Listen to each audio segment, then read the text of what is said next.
Okay, wow, I must admit that was the first time I've had a standing ovation. So thank you all. Thank you to the ROI of Why conference. It's really amazing to be here. Also first time in Lincoln, Nebraska. You know, I'm an academic, so I'm not actually a business person or entrepreneur, and I love going to places where leading universities and campuses are, so I've always wanted to come to Lincoln, so really happy to be here. Although as an academic, I have to say that one of the things that I've been the most proud of over the past few years since joining Cambridge is actually the B Corp certification of our executive education and training arm.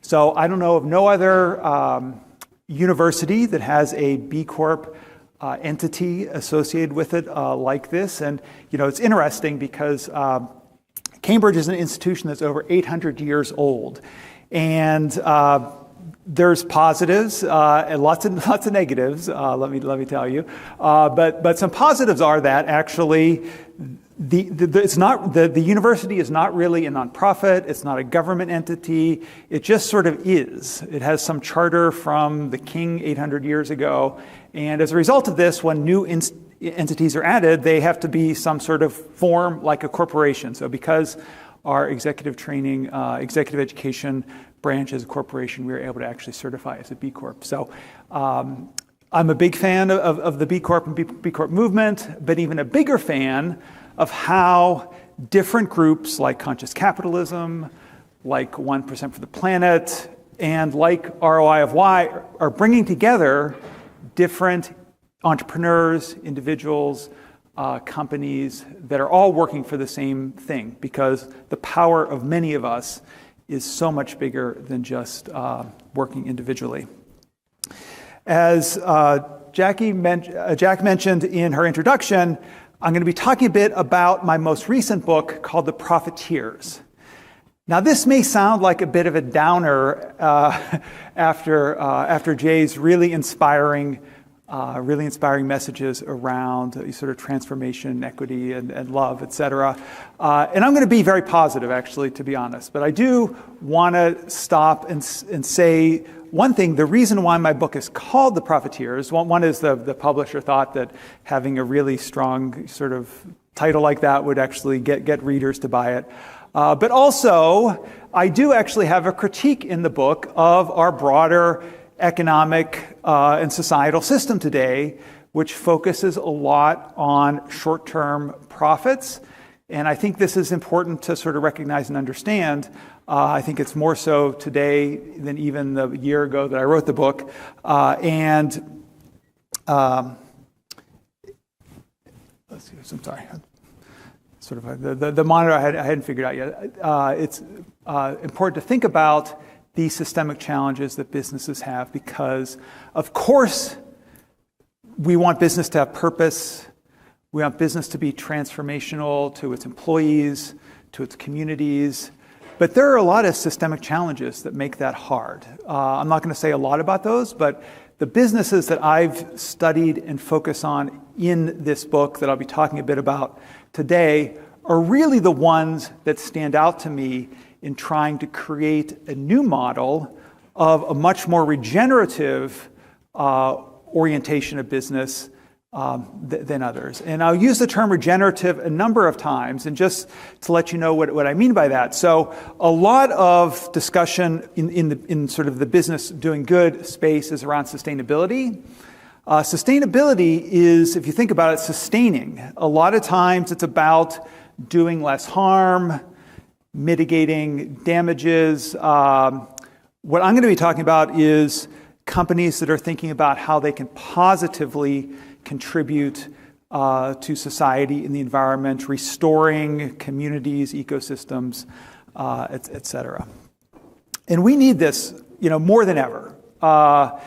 You might have seen this slide before. It's from the World Economic Forum. Every year they put out this sort of state of global risks report. This is from the most recent one that just came out a couple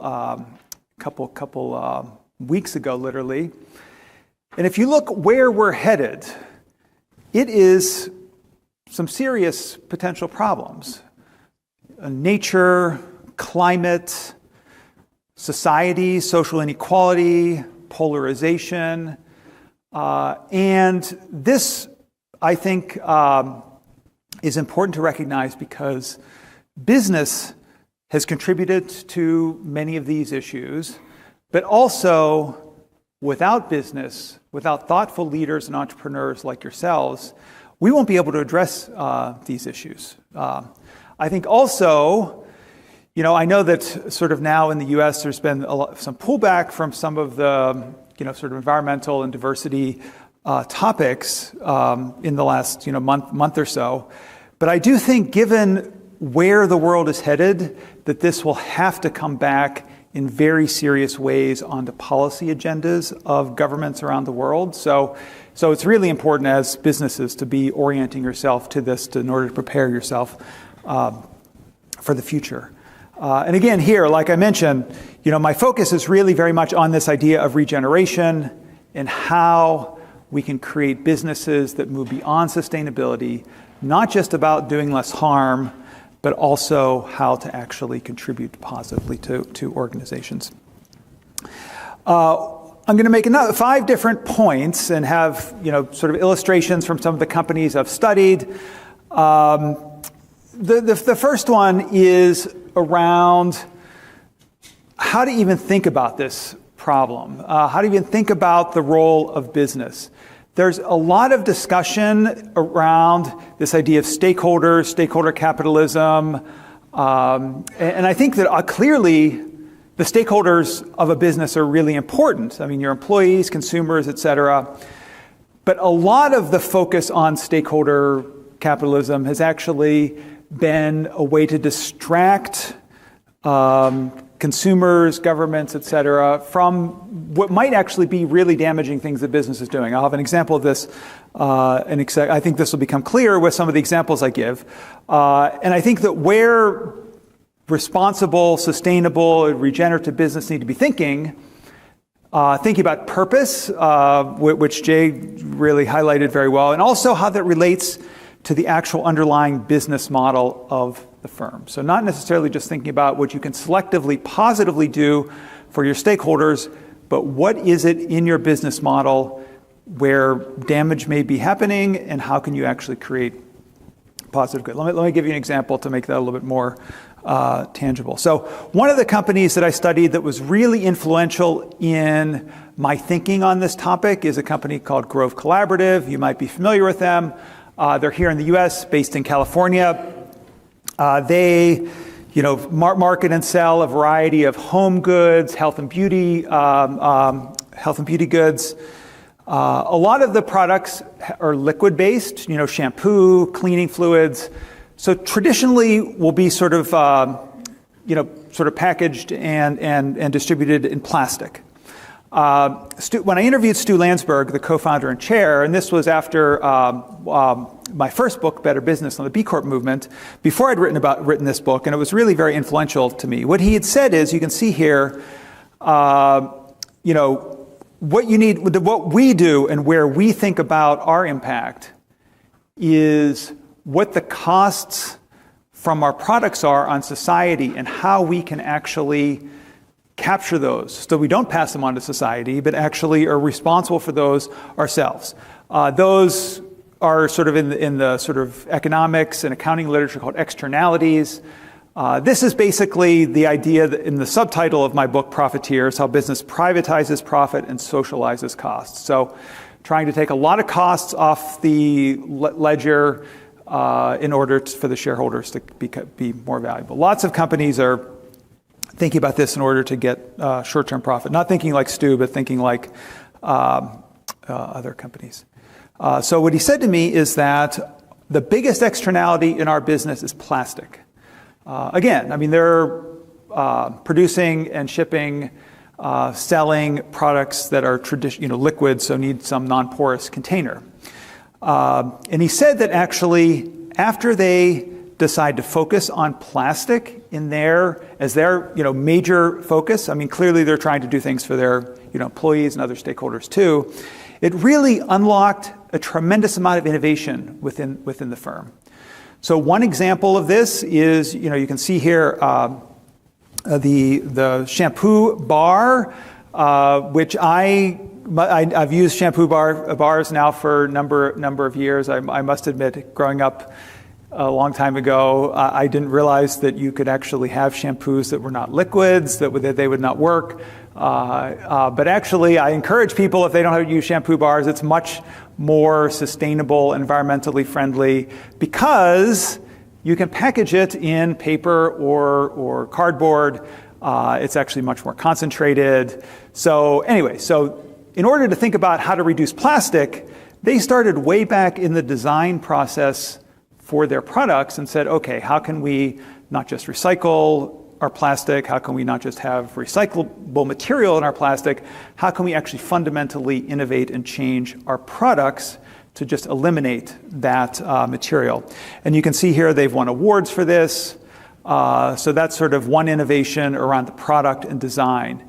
They also created a profit and loss tool around plastic so they could assess their business unit managers on reduction of plastic. So within the firm, they create sort of tools and processes, KPIs around this. And then also more recently, they've created a badging system so that companies other than them can actually help consumers understand the plastic content, where it comes from, and actually help educate consumers, because this is something that, I'm someone who tries to be very sustainable, and until really talking to Stu, I had not actually understood that you could, do things like, use shampoo bars. Let me give you a contrast. I don't like to sort of name and shame companies a ton, but I'll do it just a little bit to sort of see how things are different. And what I mean by not just thinking about stakeholders and how a lot of times focus on stakeholders results in a selective choosing of items which really doesn't affect the overall social impact of the business. So Pepsi is a company that is lauded for its stakeholder engagement. It's won awards. You can see here. It has this program, Pepsi Positive, or Pepsi Positive, works on planet, people, regenerative agriculture, et cetera. I'm sure it does great work. I'm not sort of doubting that particular work. However, when you think about Pepsi's overall business model, it's pretty destructive to our planet, sadly, and our health.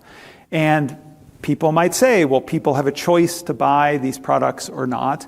Well, actually, they have spent hundreds of millions of dollars in lobbying to actually make sure that we don't have that choice to make, and some of the ingredients they use, et cetera. So anyways, I think that you think about Grove Collaborative, they are actually thinking about their impact much differently and looking at what is the core impact of their business model and how can they reduce that impact and create positive impact as opposed to Pepsi.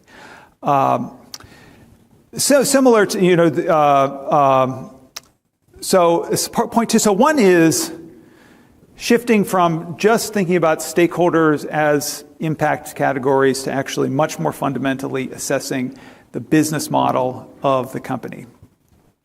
This requires, and it becomes a real sort of unlock for innovation of the firm when you think about the entire business model of the organization. So one of the quotes from Stu that I didn't read out that was on that slide was, of course we should be recycling, but recycling is not the choice that we need to make, because actually once things are produced, they're going to go into some sort of hopefully recycling standpoint, but it's better to actually avoid that in the first place through changes in the design process. So here is point two, is that thinking about materials, packaging, design, et cetera, is really where many of the companies that I studied see tremendous unlocking of their ability to actually create regenerative outcomes. One of the examples of that is Allbirds.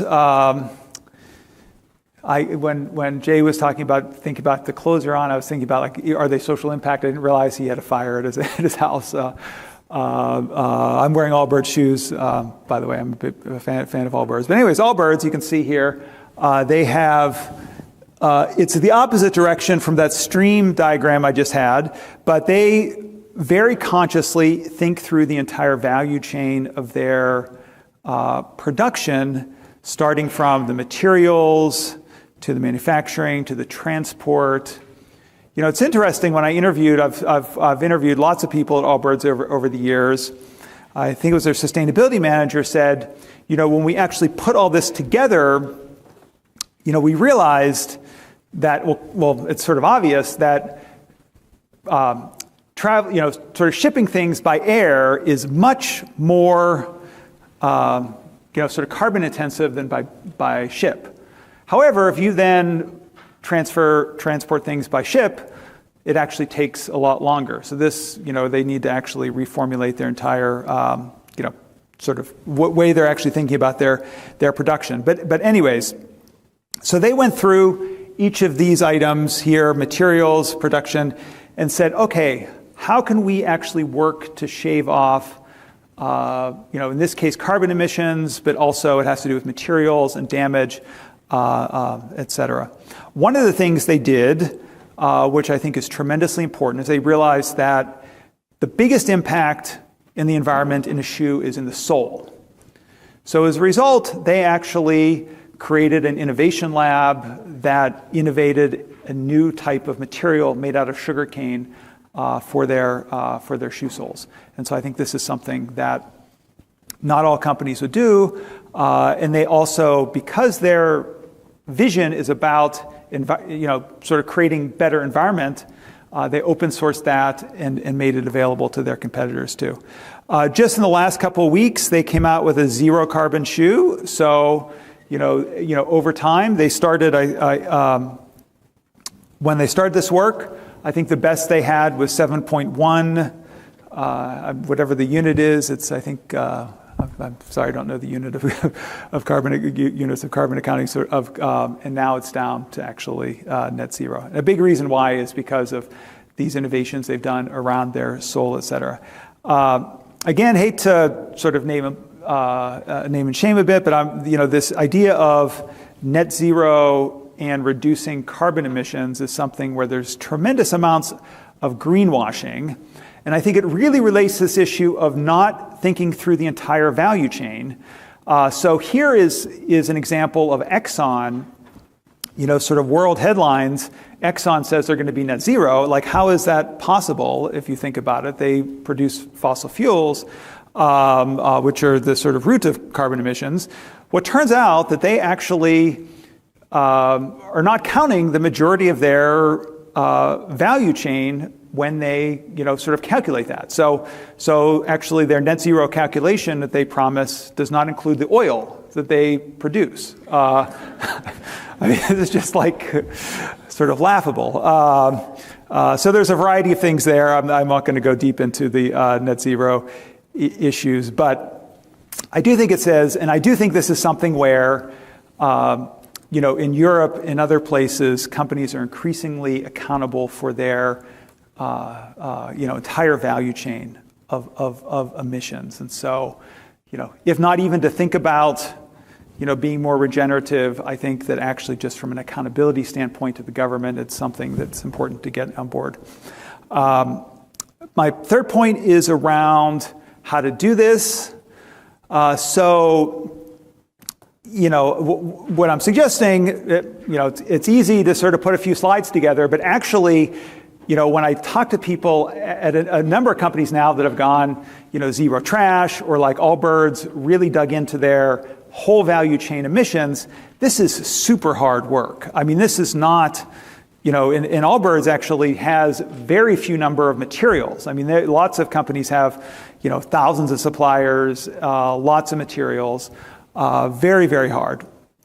So one of the companies I studied is Chloé, which is a French sort of haute couture fashion company. And the gentleman there, Riccardo Bellini, is the CEO, or sort of former CEO. He stepped on a bit ago of Chloe, and he was hired in 2018 with the mandate to make the company sustainable, basically. Pretty vague mandate. And he said about doing this, they ended up achieving B Corp certification. One of the things, and this relates to this point on design and value chain that I mentioned, they found that actually when they dug into their value chain, that actually 58% of their emissions were from basically two raw materials, cotton and leather. And so as a result, they can replace a lot of the cotton with linen, with recycled cashmere, leather, looking for alternatives. Some of the sort of vegan, alternatives actually are sort of environmentally unfriendly as well. But this was hugely influential to them because they could really understand, where the key levers were for their impact. Another company that I studied that did the same thing was Numi Tea. I don't know if you know Numi Tea. It's a tea company based in San Francisco or Oakland, actually. They did the same thing and found that actually 40% of the carbon emission from their products was a result of the consumer boiling the water.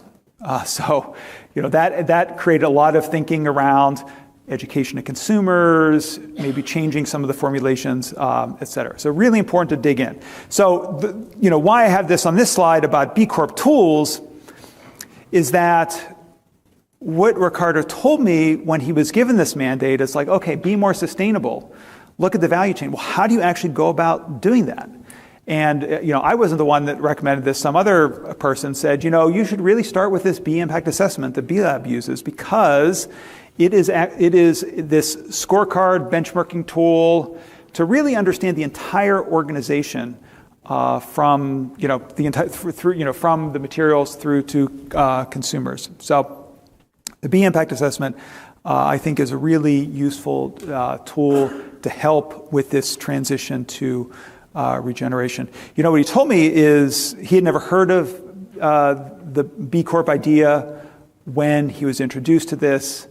There's hundreds of thousands of companies that use the B impact assessment because their investors are interested in having that data, or maybe because they just want to improve and manage and monitor themselves. And there's only about 10,000 B Corps. So a lot of companies are using this as a tool to manage and help themselves. And this is what he thought would happen to Chloe. They would use this to get a handle on their organization. Not that they would ever become a B Corp, but then, as he says, they actually did become a B Corp. One more point is that going deeper on data is also tremendously important. I don't know if you know Natura. It's a pretty large, publicly traded Brazilian cosmetics and beauty company. They own Avon. Their model is similar to Avon through direct sales by almost entirely women, small entrepreneurs. They took this a step further and actually calculated the impact on human, social, and natural capitals as a result of their production. And you can see here, this is their scorecard. They just did this for the first time this past year. And there's some red on there. And those are areas where they are actually having a negative effect on the sort of society or the environment. I give them a lot of credit for actually being transparent about this. Not a lot of companies would do that. Maybe they might do this internally, but they made this public because they're really committed to being transparent and being held accountable for resolving these issues. So for instance, and these are things that actually are tremendously complicated, cost a lot of money. You can see here the consultants, the lower level consultants. I think this must be billions of $8.5 billion real, the Brazilian currency deficit. And this is, perhaps the women are not making a living wage. Maybe some of their housing conditions are not sort of up to, what, we would think of, or maybe the UN is typically, the UN has some definitions around, sort of adequate living conditions. And so they have put forward a bunch of programs to try to be resolving that over time. So it's not that they have the assets or profits to just immediately say, okay, we're just going to pay these people so much more. That they actually have a plan over many years through a variety of different mechanisms to actually help resolve that negative. Important as well, and this is an article I wrote in the Stanford Social Innovation Review that describes how data and accountability is one key element, but also governance is really important. So it's great to know that someone that was involved in benefit corporation legislation was involved in founding this organization, because that's a very important governance tool, and also culture and mindset, which was and that's going to be my last point, is around culture and mindset. And this is something, culture and mindsets are hugely difficult to change. And I'm going to use Patagonia as an example here. I always hate to use Patagonia because Patagonia is like, I think even Jay mentioned Patagonia in his talk, as of course Patagonia is doing this. But I think here, so I rarely use Patagonia, even though I've done a lot of research on them over the years. It's really important because, as I'll say in a second, they actually shifted their mindset on this. So Vincent Stanley, who's here, I think his title is Director of Philosophy. As an academic, I really love that title. He said when they got into the Patagonia provisions business, what they learned is actually if you engage in like environmentally sustainable agriculture, now called regenerative agriculture, by growing things, you can actually make the soil better, you can regenerate ecosystems, and this set off a lot of thinking in Patagonia that, wow, actually by sort of sourcing our materials, we can actually have better impact on the environment than if we didn't do that. Again, this is sort of this net positive idea. So what he told me is that we then realized that in our mission statement, we were basically seeding that we would be doing harm. Here this is the Patagonia, but cause no unnecessary harm. And what he said is that, this was just like, when they had this discussion, just couldn't believe that they hadn't sort of realized this before, that as a company that is so focused on the environment, so forward in sustainability, to actually admit that you're going to be potentially doing harm, it really goes against that sort of purpose and value. So as you probably know, Patagonia now has this amazing mission of we're in business to save our home planet. In the last 2 years, the founder and his family who owned Patagonia transitioned it to ownership by a trust so that it could continue to be owned for its environmental mission. And then also about this idea of thinking through the entire value chain. Not only are they thinking about their upstream, so materials, suppliers, things like that, but also downstream, so consumers. So they're trying to, through sort of recycling or sort of secondhand marketplaces, repair. I've actually, because I'm also teach a lot on Patagonia, and I want to have the sort of good stories for my students. I've sent my stuff back a couple times to Patagonia to be repaired. It's really amazing. I mean, they do it for free. It actually comes back even better in some cases. So this is an example of a shift in mindset to actually thinking about ways of creating positive good as opposed to just minimizing harm, and how that can lead to change in mission and change in vision of a company. Let me say a couple things, just sort of wrapping this. I have the slide that I built out that wraps things up. So if you want to think about moving to a more regenerative business, it requires really considering the business model and purpose of the company. Where are the things that you're actually maybe creating harm where you don't realize it?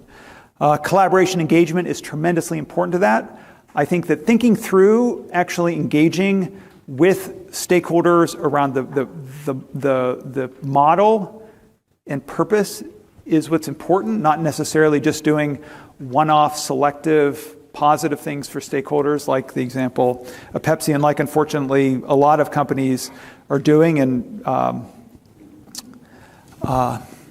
this requires the entire value chain, particularly upstream. So thinking about, where you get your materials, you can see Grove Collaborative, changing materials, a company like Allbirds, innovating new materials. This is really, I didn't say much about circularity, but if you want to talk at the break, I'm happy to talk about that too. Also requires more than just traditional business principles and models. Things like, the B Corp assessment and other tools that help you manage and get insights, what other companies are doing, benchmark, to actually be able to, see inside your organization in a way that you can actually make these impacts is also tremendously important. And then finally, it is very much a mindset shift. I'm going to end with this sort of exhortation that we don't have any silver bullets in this. In this, the world is very complicated. There's huge challenges. People talk about this poly crisis, which is only getting worse and worse by the day. The passion of people that are thinking about this, people that are working on this, is so impressive to me. But frequently, people will come to me or I interview them, and they think their one solution is the thing that is the most essential key to unlock sort of a positive and regenerative, sustainable future. And I think all of these things are really, really important. And this, there's a quote here that I'll give by Eisenhower, who he, was a president for 8 years. He was a general during World War II, as you may know, which is what led him to the presidency. And he was not a battlefield general. He was actually the person who was in charge of all the sort of logistics and operations. And, he's the one that sort of organized and led D-Day, which is, hundreds of thousands of pieces of equipment, hundreds of thousands of people. And people would ask him about his organization philosophy and how he actually thought about putting something like that together. And what he said is this quote here is, whenever I run into a problem I can't solve, I always make it bigger. I can never solve it by trying to make it smaller. If I make it big enough, I can begin to see the outlines of the solution. And I think this is really important because frequently when we think about problems, we think, at least what the advice I give my students frequently is, if you have a big research project, you need to sort of break it down into little parts and be able to accomplish those, little parts.